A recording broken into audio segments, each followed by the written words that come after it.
Aquesta és la prova específica d'accés al cicle inicial del busseig esportiu amb escafandre autònom. Primera part, anàlisis de mescles. Material, ampolla de nitrox, oxímetre, etiqueta, retolador, manòmetre, ordinador de busseig. Realitza les mesures de pressió i percentatge d'oxigen. Emplena l'etiqueta. Ajusta la profunditat a l'ordinador. Respon a les preguntes del tribunal.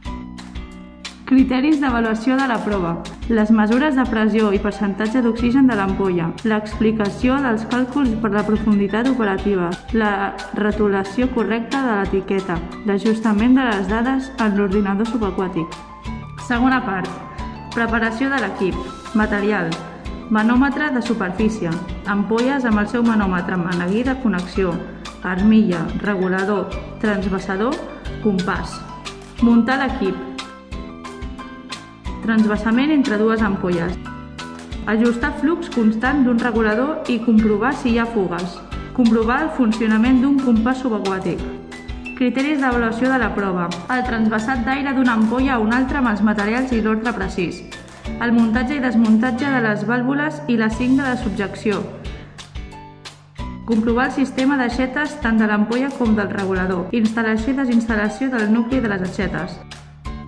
Connexió del maneguí del manòmetre, tub regulador i d'inflador d'armilla hidrostàtica. Resolució de les pèrdues d'aire en el muntatge de l'escafandre.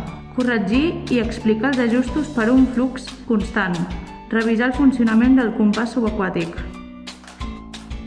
Tercera part. Lectura de compàs. Respon per escrit les preguntes sobre la interpretació de la posició del compàs en cada imatge. Criteris d'avaluació de la prova. Llegir el rumb que marca la línia de fe d'un compàs de corona mòbil mitjançant la col·locació de la corona. Fixar un rumb en el compàs mitjançant la posició de la corona. Explicar la seva utilització i com s'ha d'orientar la línia de fe en el seu rumb invers. Quarta part. Planificació d'una immersió.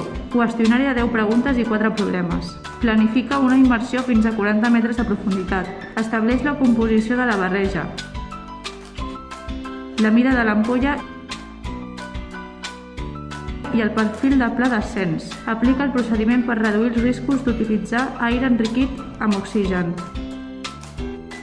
Criteris d'avaluació de la prova. Explicar com es produeix l'hiperòxia.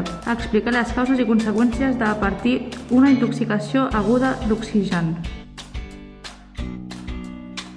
Explicar en què consisteix que un equip estigui en servei d'oxigen. Explicar les causes d'una defragació produïda per oxigen. Calcular la composició apropiada de la EAN per realitzar una immersió a determinada profunditat. Calcular en un supòsit pràctic d'immersió simple el percentatge del temps màxim d'exposició. Calcular en un supòsit pràctic d'immersió successiva. Establir el pla d'ascens utilitzant una taula elaborada per utilitzar com a barreja de fons d'aire per a una immersió simple, una continuada i una altra successiva. Establir el pla d'ascens utilitzant una taula elaborada per utilitzar com a l'EAN corresponent a la que es va utilitzar per a una immersió simple, una de continuada i una de successiva. Definir les funcions d'un ordinador de busseig amb nitrox. Realitzar una estimació de consum.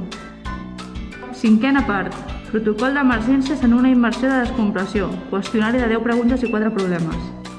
Determina les condicions per a realitzar una immersió en descompressió.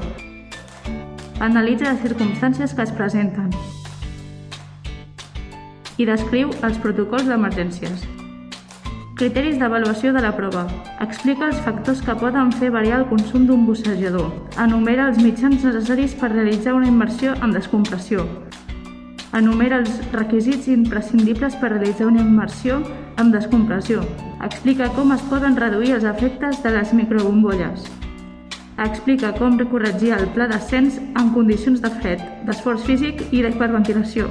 Explica com corregir el pla d'ascens quan es realitzi amb velocitat incorrecta. Explica com actuar en el cas d'una descompressió omesa.